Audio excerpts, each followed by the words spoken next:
municipio de Morón, provincia de Buenos Aires, junto al defensor del pueblo, Abraham Leonardo Dac, junto a Valera Fernández, Federico Imposti desde los controles técnicos, un servidor, Enrique Poyat, y sobre todo ustedes que hacen posible esta comunicación porque sintonizaron su receptor en el 93.9 de la frecuencia modulada o porque quizás están conectados a través de internet desde cualquier lugar del planeta. www.fmentransito.org.ar o www.comunicacionsocial.org.ar. Cualquiera sea el modo en que hayan establecido esta comunicación, nosotros estamos muy reconocidos de que lo hayan hecho y esperamos acompañarlas hasta el mediodía, como lo hacemos habitualmente todos los sábados en este programa que aspira a ser un servicio del defensor del pueblo de Morón y que, como todos los sábados, como todas las emisiones, comienza precisamente con la palabra del defensor del pueblo. Buen día, vecinos, vecinas. Efectivamente, esta semana la nota central que ni queremos ni es posible eludir es el de la sentencia de la Corte Suprema referido a las tarifas, con las limitaciones. Yo no me voy a referir en detalle, yo personalmente, pero sí he requerido la colaboración de nuestro amigo y colaborador, profesor, defensor adjunto, el doctor Enrique Poyat. Con él vamos a dialogar sobre esta sentencia que tiene particularidades, que genera también muchas dudas y preocupaciones, porque efectivamente es una decisión casi parcial referida a los problemas que está en discusión en la sociedad. Y de modo que yo le doy la bienvenida, aunque ya se ha presentado a Enrique Poyat, y le señalo cómo es posible que esta sentencia no sea completa. No hay una sensación de que es parcial la decisión de la Corte Suprema, se refiere a quienes son residentes exclusivamente, ¿verdad? Y al gas. De modo que nos quedan los problemas de quienes no son simplemente usuarios residenciales, sino están vinculados a entidades de bien público, ONG, aparte de pequeñas, medianas empresas, grandes empresas que son consumidoras de gas y que por ahora están en una situación realmente sumamente difícil, que si no se resuelve, yo les diría que el problema resuelto es muy, pero muy parcial. Así que, ¿qué opinas, Enrique, esta sanción de una sentencia que es tan parcial? Bueno, lo que hay que tratar de decir primero, digamos, es decir, por cómo se ubica esta sentencia, ¿no? Es decir, una sentencia del Poder Judicial, en este caso del máximo tribunal, no le corresponde a ese Poder Judicial determinar las tarifas de los servicios públicos. Eso corresponde al Poder Ejecutivo y eso lo reconoce la Corte. ¿Qué es lo que hace la Corte en este caso? Le llega un recurso extraordinario que ya tenía una posición, la de la Cámara Federal de La Plata, a la que a la vez se había debido pronunciar frente a los pronunciamientos previos provisorios de tribunales inferiores por recursos de amparo. Acciones de amparo que se habían hecho, como toda acción de amparo, se hace para proteger un derecho que ha sido lesionado o está con amenaza de ser lesionado. En este caso, los amparos se presentaron por los aumentos en varios servicios, pero llegaron a esta instancia de la Cámara Federal y luego de la Corte en el caso del servicio de gas. Quiere decir que también la Corte en el día de mañana tiene que abocarse también al problema de la luz y del agua. Puede llegar a tener que abocarse si eso le llega por recurso por apelación a pronunciamientos judiciales por el Estado. Quizás, seguramente, esta decisión de la Corte de que se debe llevar, digamos, ese pronunciamiento de que es necesario, es obligatorio convocar previamente audiencias públicas, seguir un procedimiento para determinar si esos aumentos son razonables, si no comprometen derechos de las personas, de los usuarios.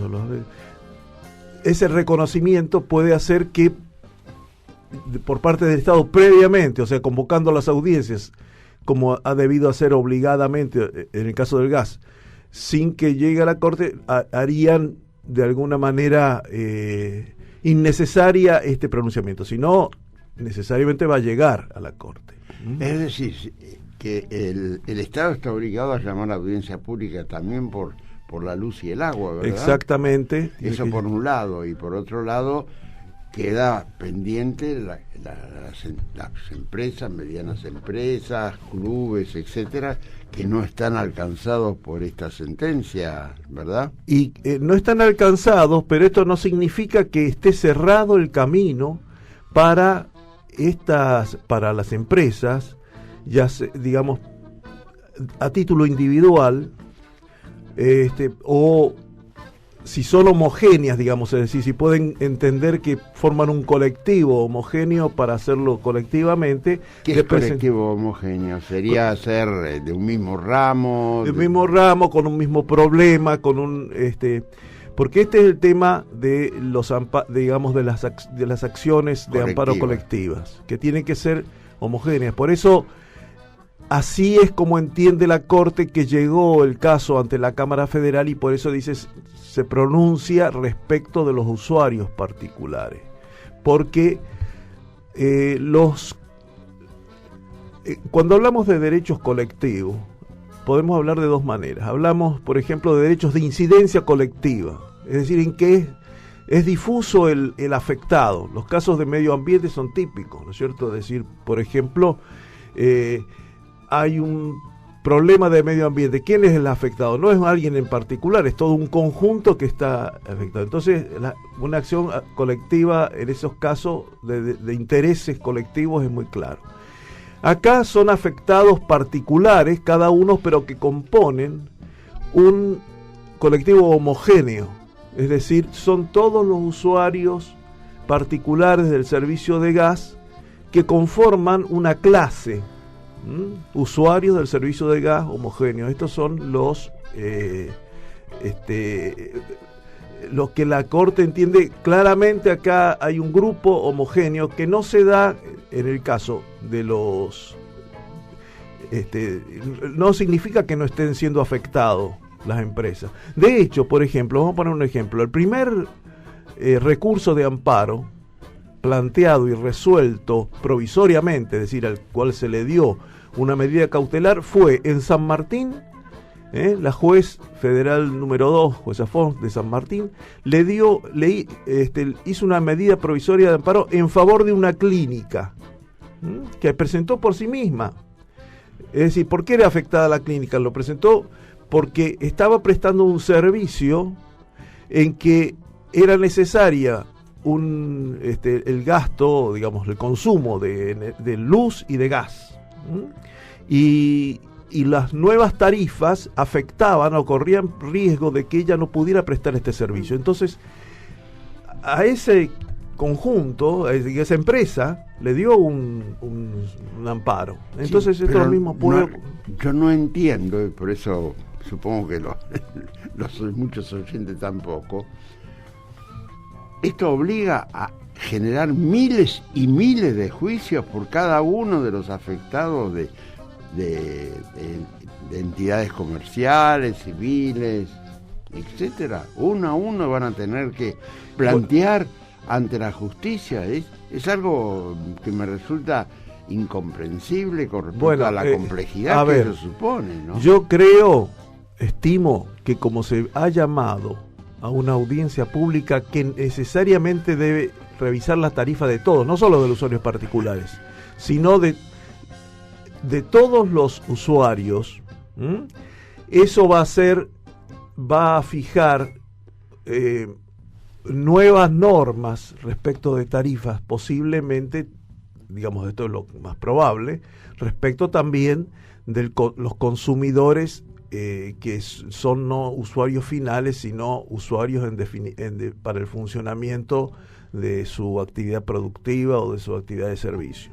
Y en este sentido, este tipo de respuesta razonable que se dé desde el Poder Ejecutivo no harían indispensable entonces esa catarata de amparos y de que en definitiva tampoco son la solución, porque recordemos, es muy valioso lo que hace, digamos, es decir, lo que ha hecho la Corte en el sentido de decir, señor, obligo a usted a que haga la audiencia pública y además le fijo pautas sobre cómo debe ser el monto porque está afectando derechos fundamentales. Pero tampoco es que ha resuelto el problema, no, desde luego, ha establecido un camino, y en ese camino sí puede estar además incorporado todos los usuarios también por digamos estas empresas, pequeñas empresas, servicios, Yo, comercios, en una palabra, entonces, tengo la sensación sí, que el tema todavía está muy lejos de estar terminado, inclusive teniendo en cuenta que estas audiencias públicas, que de esperar que no sean simplemente informativas como se ha querido hacerlo, en definitiva hay que ver si tratan los temas de las empresas, porque me da la sensación que esa audiencia pública están llamando a los usuarios para definir el valor. La audiencia se fija, es decir, la ley establece y la Constitución establece la necesidad de audiencias públicas siempre que haya modificación de la tarifa del servicio público, o sea, lo que se identifica es el servicio. ¿Por qué es necesaria la audiencia pública? Porque se provee a través de un monopolio estatal o de servicios a cargo de empresas encomendadas. Porque en el caso del petróleo y del gas también son en el interior. Sí, bueno, pero para que sea objeto de una audiencia pública, y por eso es una de las determinaciones importantes de esto, porque precisamente el gobierno apelaba a que no era necesaria la audiencia pública en materia del el gas en origen, digamos, en boca de, lo que se llama en boca de pozo, o el servicio antes de su distribución, porque esto no se regía por la ley de gas, del servicio de gas que encomendó la nueva regulación del servicio de gas cuando se privatizó, que fijaría que esto no era parte del servicio público. La Corte recuerda que actualmente sí lo es, a partir de que se establecieron reglas en el año 2003, por lo cual eso es servicio público. De tal manera que no se trata, no es oligopolio, porque si entrara el mercado ya no sería un tema de servicios públicos que requirieran una fijación de tarifas por el Estado. Yo quería, como también usuaria y todo, quería consultar, a ver, lo que falló ayer la Corte para los usuarios domiciliarios significa que vuelve todo al 2015, ¿no? O sea, las tarifas vuelven hasta antes de que irrumpiera, digamos así, la resolución en que aumentaba las tarifas. Eso significa que van a refacturarle a todos los usuarios domiciliarios. Exactamente. Y por otro lado, ayer justo acá en la radio, en FM en Tránsito, a la noche escuchaba un programa donde estaba el presidente de una cámara de pequeñas y medianas empresas de acá de la zona, y justamente estaban hablando de que estaban viendo la posibilidad de colectivamente, en esto que decía usted, de homogeneizar las pequeñas seguramente y medianas las empresas. cámaras van a presentarse, pero es indudable que también hay miles de entidades que no están incluidas. Claro, no, pero como decía pero pueden Enrique, formar un colectivo. Por eso es tan importante uno de los elementos que incorpora también la sentencia, que es reclamarle al Congreso de la Nación que nombre el defensor del pueblo de la Nación. Exacto. Porque es el que la Constitución señala como legitimado directo para las acciones colectivas. Legitimidad judicial, ¿verdad? Tiene legitimación para establecer audiencias colectivas con mayor entonces, si logra establecer, bueno, acá hay un colectivo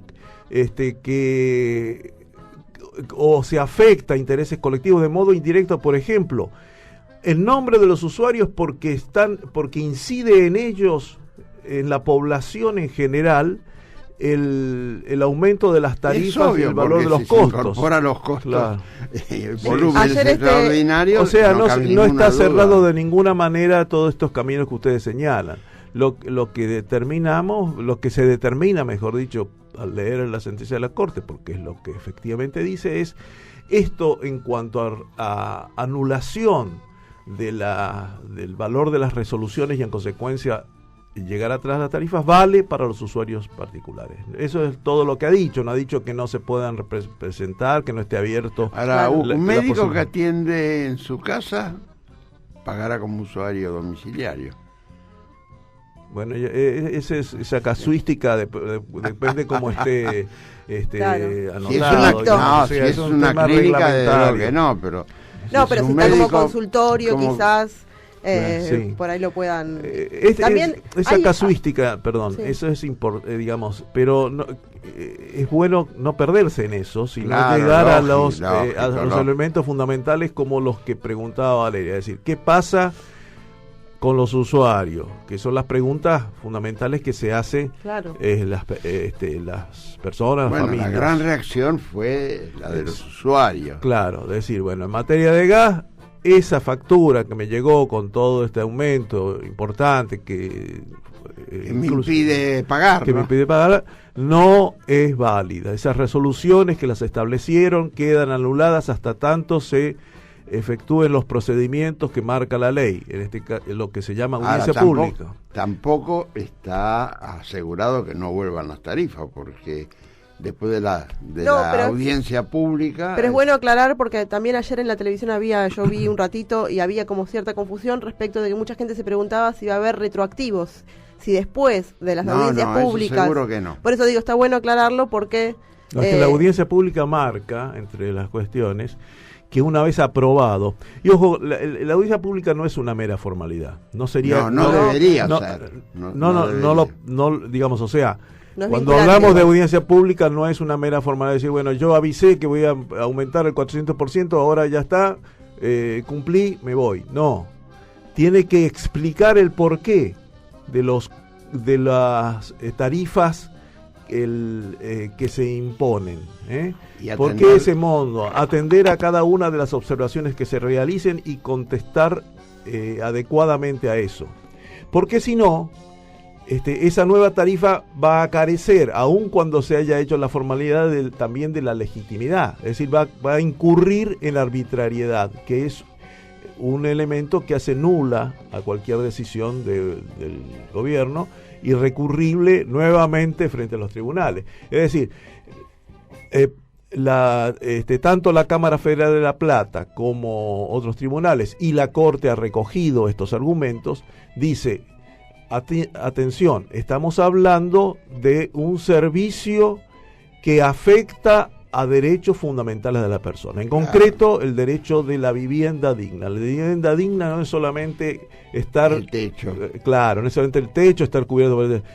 Implica el poder desarrollar una vida digna en esa vivienda. Y esto está fijado por supuesto, los pactos internacionales de derechos humanos que están incorporados en la Constitución, interpretados por los órganos correspondientes, en este caso por el Comité de Derechos Económicos, Sociales y Culturales de Naciones Unidas, que ha fijado en el concepto de vivienda digna todos estos elementos, por ejemplo, el de contar con energía.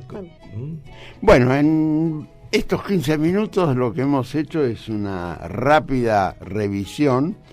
No cabe ninguna duda que el tema da para profundizar mucho más, y veremos un poco cómo continúan, de modo que estaremos todos muy atentos para seguir cuidando este problema, que no trascienda y no se convierta realmente en un drama nacional la aplicación de estas tarifas. Así que...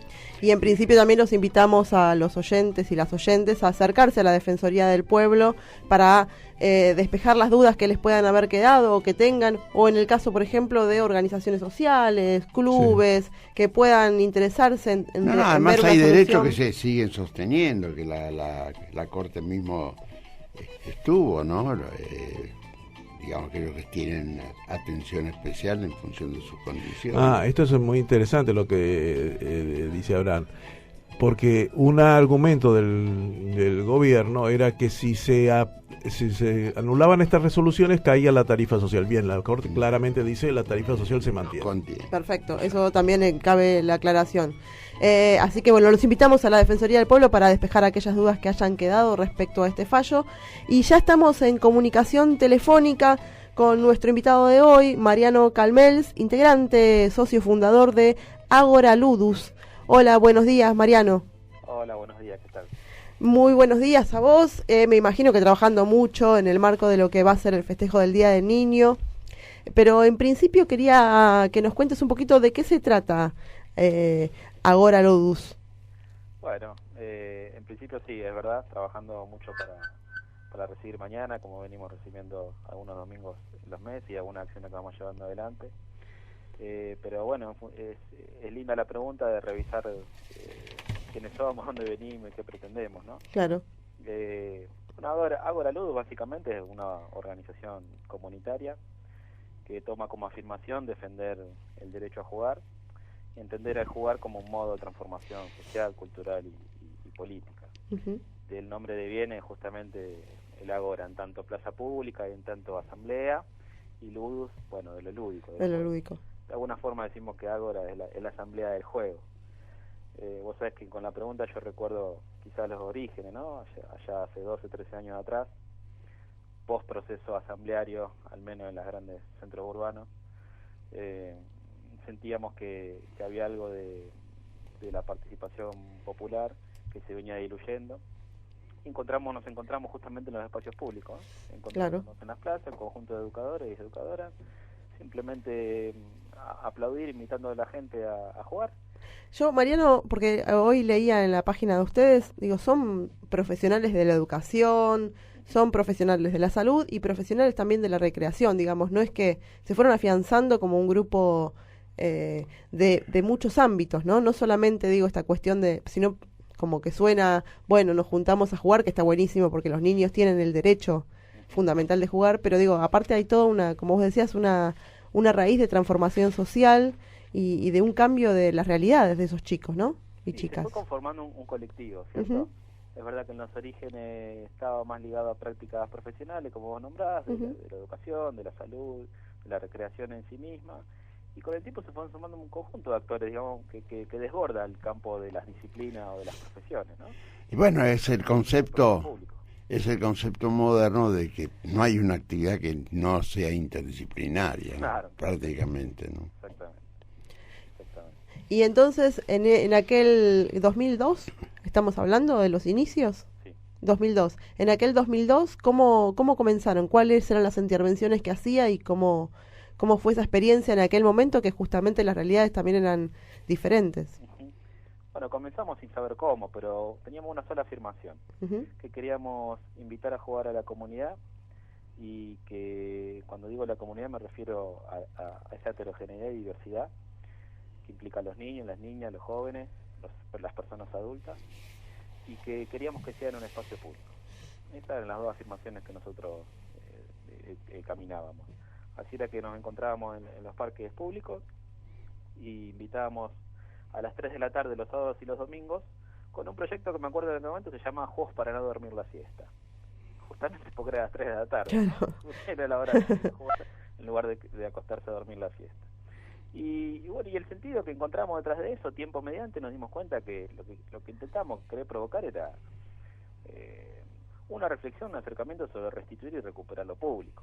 Un tejido social que está agujereado por todos lados, y que entendíamos que eso era una buena excusa y un buen modo para generarnos preguntas, y que entendíamos que la herramienta estaba delante de nuestras narices, que era eso, era convocar a la comunidad, generar preguntas, incomodarnos, digamos. Sí, interpelación constante de lo que significaba justamente el espacio público y la herramienta, ¿no?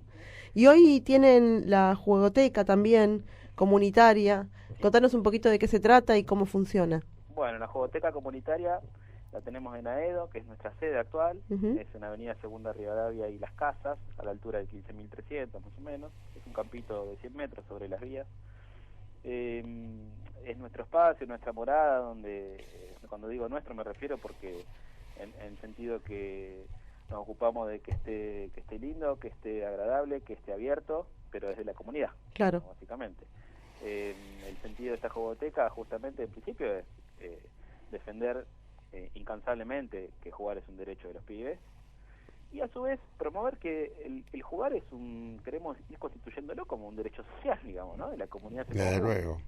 De la comunidad de conjunto, digo, y ahí encontramos personas, adultos mayores, reivindicando el jugar como un acto transformador en sí mismo, generar lazos de encuentro entre jóvenes y niños, la educabilidad entre ellos, entre adultos y niños al mismo tiempo. Nosotros creemos que la potencia está ahí. Claro. Sobre todo en un instrumento que es el juego, que digamos que es muy tentador para viciarlo de otros intereses, ¿cierto? Sí, de la tecnología y que transmite justamente unos intereses que no van de la mano con lo popular, claramente. Sí. Y la verdad que hoy estaba viendo, mientras llegaba acá, iba una señora con dos chicos, un chico de 6, 7, 8 años, llevaba bajo el brazo una tablet, ¿no? Como si ya formara parte de su vestuario habitual. Y realmente corregir estas cosas va a ser muy difícil, es una batalla desigual, ¿no? Que no está mal, igual que la tecnología ingrese a la vida de los niños, debidamente, pero que no sea tan central como el celular, que también ya es central y no hay casi posibilidad de diálogo. El uso del cuerpo, porque el cuerpo, para el juego es fundamental y se ha perdido un poco. Ahora, ¿hay algún tipo de vínculo de ustedes con el municipio? ¿Requieren algún tipo de acompañamiento? Aparte de usar, obviamente, bienes públicos, ¿no? En la plaza. La vinculación con el municipio actualmente es, en principio, que el terreno donde está situada nuestra sede es un terreno municipal. Ah, perfecto. Por tanto, estamos en nuestra sede, la utilización es un comodato, y nosotros agradecemos que el municipio, desde la gestión actual, se ha renovado ese comodato, y estamos pudiendo generar nuestra morada ahí, digamos que es un uso de la comunidad, en verdad, ¿no? Claro. El municipio es de la comunidad. Bueno, es muy bueno esto. Yo lo que nombraba antes, en función del carácter transformador del juego y los vicios que sobre él se montan y se traducen en intereses a veces bastante mezquinos, tiene que ver que en realidad nosotros entendemos que en el jugar están las claves de que toda comunidad necesita para transformarse. Digamos, y que en el jugar nos sentimos creativos, innovadores, osados, ¿no? Sí, libres también. Jugamos, digamos. Y ahora la cuestión es que ¿de qué manera nosotros somos capaces de traducir eso que descubrimos en el jugar en actos de nuestra vida? Digamos, de alguna forma la organización... Es muy interesante eso. En poder trasladar, en poder traducir, hacerse cargo de eso descubierto en el jugar, digamos, que se haga carne y se haga acto en nuestros actos cotidianos de la vida, ¿no? Digamos que cuando jugamos, pero la cuestión es cómo podemos trasladar eso a nuestros actos cotidianos. Lo mismo que es el traslado de la vida deportiva también a la actividad común, la obligación de acompañar en un equipo, de adaptarse y abandonar la personalidad individual para ser colectiva, ¿no? Claro, sentirse parte de un conjunto. Claro. Tal cual. Bueno, ahora, de todos modos, me parece que realmente lo que ustedes hacen es muy significativo, porque es muy, muy, muy cruel que un chico crezca sin juegos, ¿no? Yo creo que es un derecho fundamental para su formación, ¿no? Nosotros caminamos esa misma afirmación. En ese sentido tenemos por delante, el año pasado hemos caminado tres encuentros muy interesantes que fueron, los denominamos foros locales en la defensa del derecho a jugar, y es un territorio ampliado, digamos, todo en la zona oeste se vienen conformando estos foros. Este año, ahora dentro de muy poquito, en septiembre tendremos, el 24 de septiembre, el cuarto foro en defensa del derecho a jugar. Creemos que el jugar, digamos, debe traducirse, y hay unos buenos intentos en el sentido de que poder potenciarlos, cuidarlo y transformarlo, de que debe haber políticas públicas sobre el jugar. Desde luego, desde luego. ¿Y qué queremos dar la discusión en ese sentido? Tenemos desde hace 4 o 5 años una ley de jugotecas barriales en la provincia de Buenos Aires que simplemente tiene una aprobación general y hasta ahora, digamos, no se ha profundizado, no hay presupuesto aún para eso. No, es que lo vinculan exclusivamente con el deporte, ¿no? Claro, exactamente. Sí, no, digo, y tampoco hay una pregunta puesta, mucha pregunta, digo, sobre cómo claro, cómo circula, cómo se capilariza la acción de jugar, o el jugar en lo cotidiano, en los espacios públicos, en las arquitecturas, claro, en las publicidades, en las prácticas deportivas a veces más ligadas al rendimiento, ¿no? Digo, hay un montón de cuestiones que circulan en torno a jugar y nosotros creemos que hay que poder dar la discusión. Y también como organización participan del Consejo Local de Promoción y Protección de los Niños y las Niñas, ¿no? Sí. Ahí también se da una discusión respecto de estas cuestiones. Sí, es un espacio de pronunciamiento y también de corresponsabilidad justamente para velar por las políticas públicas, de las políticas de niñez, digamos, ¿no? Que llevan adelante la... Claro, ahí digo está la lucha colectiva de que se dé una política pública, toda la acción respecto de la protección de los niños y las niñas. Sí, para nosotros es un espacio digamos, de pronunciamiento colectivo, de diálogo con otras organizaciones, con el municipio, y creemos que desde ahí también es necesario construir institucionalidad, ¿no es cierto?, para defender esto, que justamente, digamos, tener una pregunta donde no la hay quizá todavía. Claro. Y bueno, y contanos un poquito qué va a haber mañana, porque mañana es el Día del Niño y la Niña, y sé que están preparando mucha actividad para el día de mañana allí en la Segunda Rivadavia y Las Casas, en Aedo.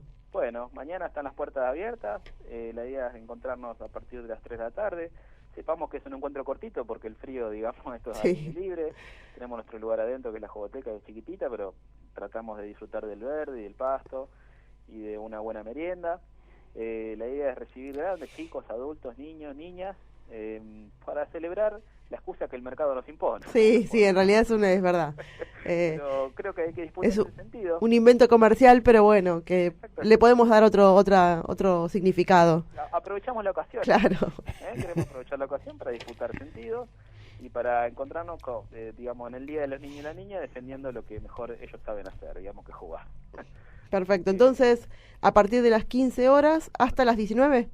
Sí, aproximadamente 18, 19. La otra vez dijimos hasta las 18 y nos habíamos quedado porque el chocolate estaba caliente, estaba rico, así que... Y los pibes y las pibas no se van aparte, porque quieren seguir jugando y no les importa el frío. Claro. A nosotros los que estamos más grandes nos importa el frío. Luego en octubre, en octubre tenemos Peña, más adelante un festival de música infantil, o sea que la idea es que en Ágora Ludus vaya conformando un espacio de encuentro cultural, diverso, heterogéneo y de disfrute. Y que también articulan con otras organizaciones, ¿no? Sí. Así que es interesante esto que ser digamos, parte de la comunidad toda. Exactamente. Mariano, ¿cómo los oyentes y las oyentes pueden comunicarse, pueden acceder más allá de ir mañana?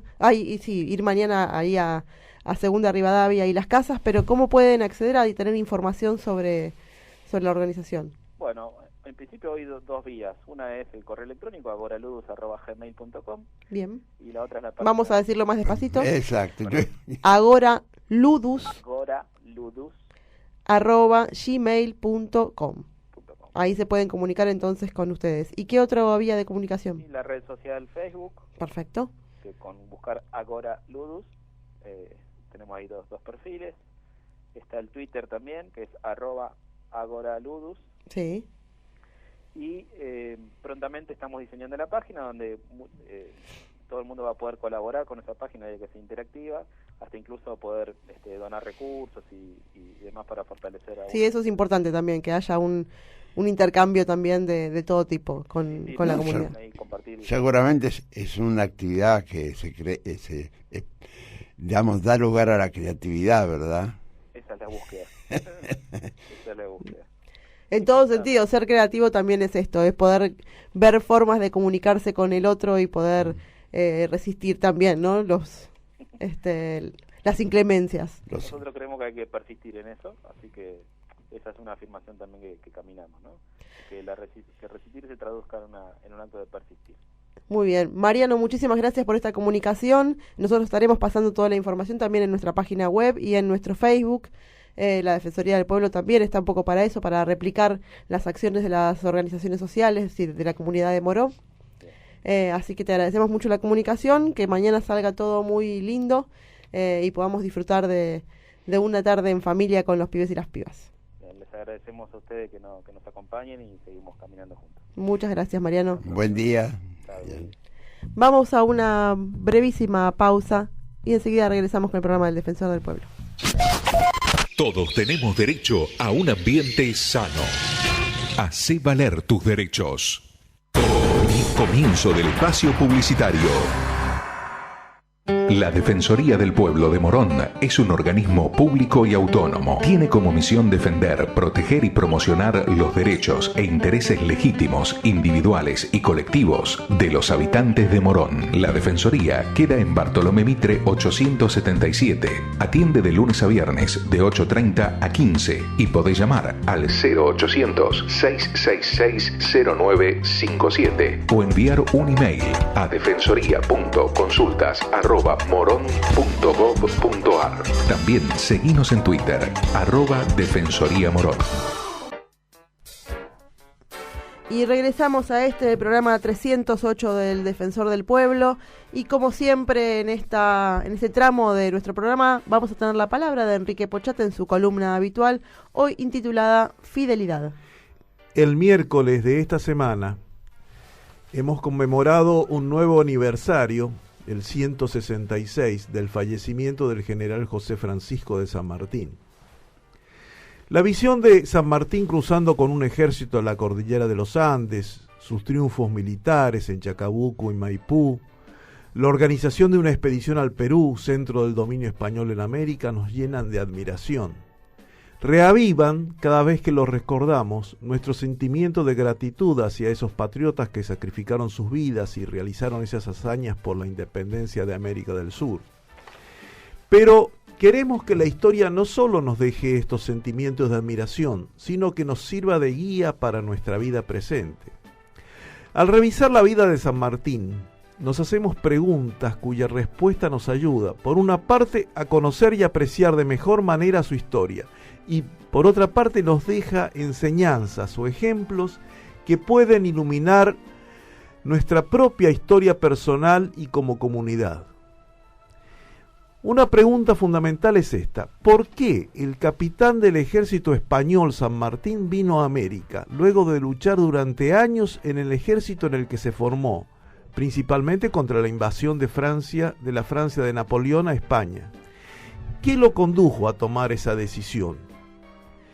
Para responder a este interrogante se requiere comprender qué concepción anidaba en la conciencia de quienes actuaron a principios del siglo XIX en América y que se jugó durante esa primera mitad del siglo XIX en nuestro continente. Eso nos explicará no solo las decisiones de San Martín, sino también nos mejorará el conocimiento de nuestra historia argentina y americana. Nosotros nos hemos acostumbrado a celebrar dos fechas patrias de Argentina, el 25 de mayo y el 9 de julio. Decimos que el 25 de mayo se conmemora el primer gobierno patrio, la constitución de la primera Junta de Gobierno en Buenos Aires, y que el 9 de julio es la declaración formal de la independencia. Se agrega a veces que el gobierno que asumió el 25 de mayo lo hizo en nombre de la autoridad del rey Fernando VII, que estaba prisionero de Napoleón. Efectivamente, lo que se creó en Buenos Aires y en otras capitales de la América española fueron juntas, como se crearon en diversas ciudades españolas. Estas juntas realmente gobernaban en nombre del rey cautivo, porque desconocían la legitimidad del rey impuesto por Napoleón, su hermano José Bonaparte. Las juntas se formaron en América porque en España la junta central que gobernaba en nombre del rey y que estaba en Sevilla había caído también en poder de las tropas francesas. No había, pues, autoridad en España que sostuviera los principios de democratización, las propuestas de renovación que procuraban abrirse camino, tanto en la España europea como en los dominios americanos. Los renovadores, los civiles, los militares, también sectores del clero, tenían la expectativa de que al acceder Fernando VII al trono dirigiría esta renovación.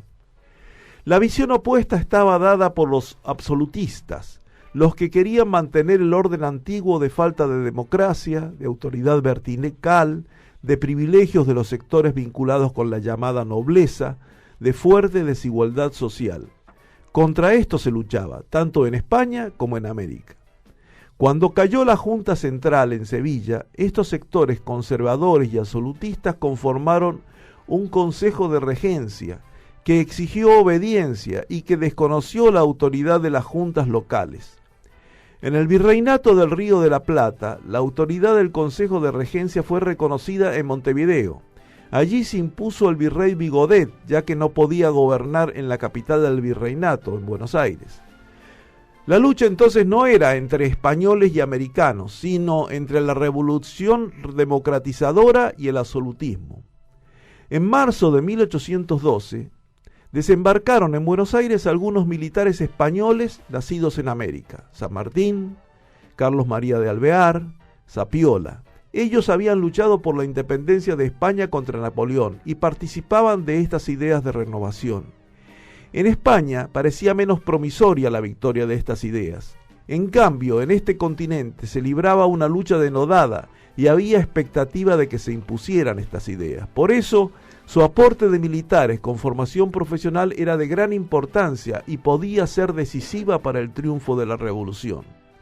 Eso seguramente explica que el militar español José de San Martín, a los 34 años y con el grado de capitán, ofreciera sus servicios en América, de donde había partido con su familia española cuando tenía 6 años.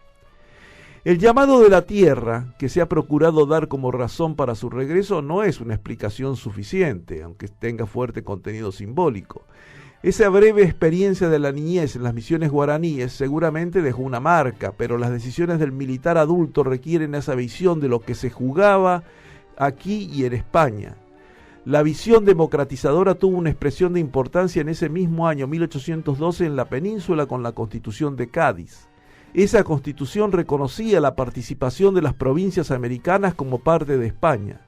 Varias de sus disposiciones, anulación de los títulos de nobleza, participación en el gobierno de los representantes elegidos por el pueblo, prohibición de los tormentos, fueron reconocidos por la Asamblea de 1813. Cuando Fernando VII regresó al trono, un año después, desconoció la Constitución de Cádiz y la autoridad de las juntas surgidas en América. Propuso una afirmación de la autoridad absoluta del rey. Ante eso, la revolución en la América española tomó entonces decididamente un proyecto de independencia. San Martín participó decididamente en ese proyecto de independencia americana. San Martín y quienes lucharon en el ejército de los Andes no consideraban ir a tierra extranjera cuando batallaron en Chacabuco y Maipú, ni cuando llegaron a Lima y declararon la independencia del Perú. Se trataba de la independencia de la monarquía europea y de toda otra potencia extranjera en el marco de la gran revolución americana. Una revolución que triunfó también porque en el ejército español anidaban ideas de renovación. En 1820 las tropas que al mando del general Riego debían partir de España para sofocar la independencia americana se sublevaron. Fue un acontecimiento decisivo para el avance de la revolución en América. También esas ideas estaban de alguna manera en el virrey La Serna cuando negoció con San Martín su retiro de Lima. Y esas disensiones en los sectores españoles posibilitaron el triunfo de los ejércitos americanos en Junín, el 6 de agosto de 1824. ¿En qué sentido puede afirmarse que esa comprensión de la historia de San Martín sirve de guía a nuestra historia presente? Y seguramente es una importante enseñanza considerar que cuando se tiene una convicción sobre los valores que están en juego y se comprende lo decisivo de que estos valores de libertad, de justicia, de igualdad sean una realidad en la vida de las mujeres y los hombres que componen el pueblo, se pueden tomar decisiones trascendentales y consagrar la vida para hacer realidad estos valores como un supremo servicio. San Martín, capitán del ejército español, tuvo en algún momento la convicción de que el sentido más trascendente que podía adquirir su preparación militar era poner esas cualidades al servicio del triunfo de la justicia, la libertad y la igualdad en el suelo americano. La Revolución Americana fue posible porque ante todo se afirmó en la conciencia de quienes se decidieron a protagonizarla, de quienes, como José de San Martín, se animaron a recrear su proyecto personal y profesional en nombre de los valores más profundos que daban sentido a esa vida personal y profesional. Esa fidelidad a los valores de libertad de los pueblos sudamericanos llevó también a San Martín a rechazar la orden del Directorio de Buenos Aires de poner el ejército de los Andes al servicio de la lucha contra Artigas y los caudillos federales. Esta resistencia al proyecto unitario le valió el destierro de la patria a cuya independencia había consagrado su vida.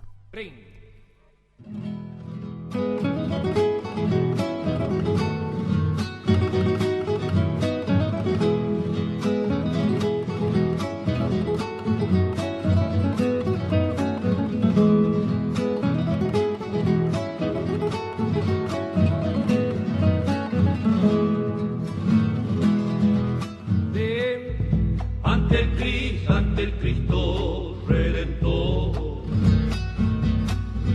se arrodillaba un arriero y rogaba por las almas de los bravos granaderos. Eran 60 paisanos, los 60 granaderos, eran valientes cuyanos, de corazones de acero. Quiero elevar mi canto como un lamento de tradición para los granaderos que defendieron a mi nación. Para esas almas que las bendiga nuestro Señor.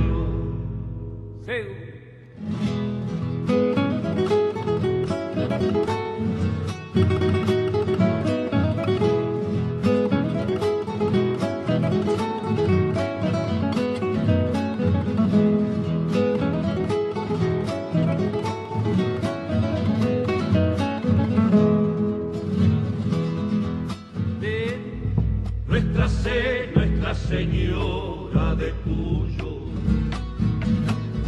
contempló la cruzada de los Andes y bendijo el general San Martín, el más grande entre los grandes, cuna de eternos laureles. Porque se adorna mi patria en Mendoza la guardiana, por ser la tierra más gaucha.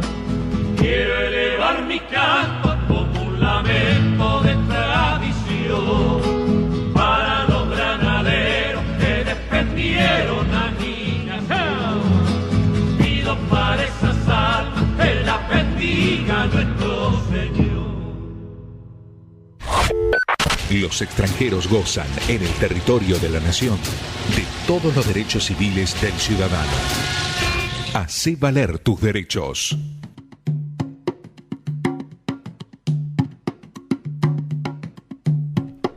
Y antes escuchábamos a los chalchaleros interpretando una cueca, los 60 granaderos, con sus autores que fueron Hilario Cuadros y Félix Pérez. Bueno, ya nos queda poquito tiempo. Enrique Pochat, ¿cómo seguimos en esta semana? porque sí, nos queda poco tiempo. En realidad justo estamos en el mediodía y este servicio del Defensor del Pueblo de Morón, que procura hacer esta audición del Defensor del Pueblo, finaliza. Pero la actividad del Defensor del Pueblo, la actividad de servicio, continúa durante toda la semana. En Bartolomé Mitre 877 de la ciudad de Morón, entre las 8 de la mañana y las 3 de la tarde, el Defensor del Pueblo, Abraham Leonardo Gac, y su equipo de colaboradores, estamos dispuestos para atender de la mejor manera posible tu consulta, tu pedido de orientación, tu denuncia, que también se pueden hacer llegar por teléfono a la línea gratuita del Defensor del Pueblo, mediante la línea gratuita del Defensor del Pueblo 0800-666-0957, 0800-666-0957, o por correo electrónico defensor@defensoriamorón.gov.ar. La Defensoría de Morón tiene una página web, www.defensoriamorón.gov.ar, y en esa página, entrando a ella, además de la información útil que se procura transmitir siempre en esa página, hay un espacio para comunicar, poner consultas, reclamos. Pueden subir incluso documentación, todo tipo de consulta por ahí. Otro modo personal de hacer llegar la consulta o la denuncia es las sedes en que atiende el Defensor del Pueblo. Los martes de 9 a 12 en el Centro de Jubilados Santa Rosa, en Fray Botaro 3736 de Castelar Sur. Los jueves de 9 hasta el mediodía en el Centro de Jubilados San Juan de Miró 2860 en Morón Sur. Y los viernes de 9 a 12 en la Sociedad de Fomento Cultural y Deportiva Intendente Agüero, Osanam 1875 Morón Sur.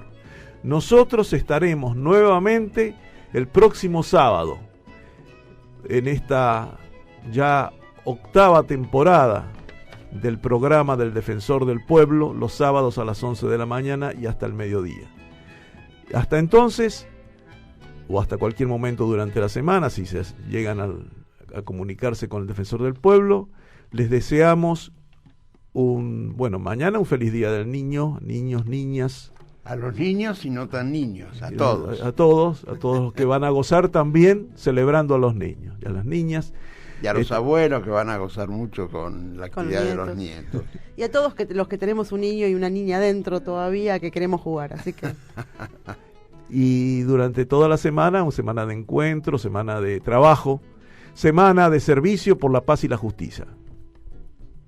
Hacé valer tus derechos con el Defensor del Pueblo, Abraham Leonardo Gac y su equipo de colaboradores.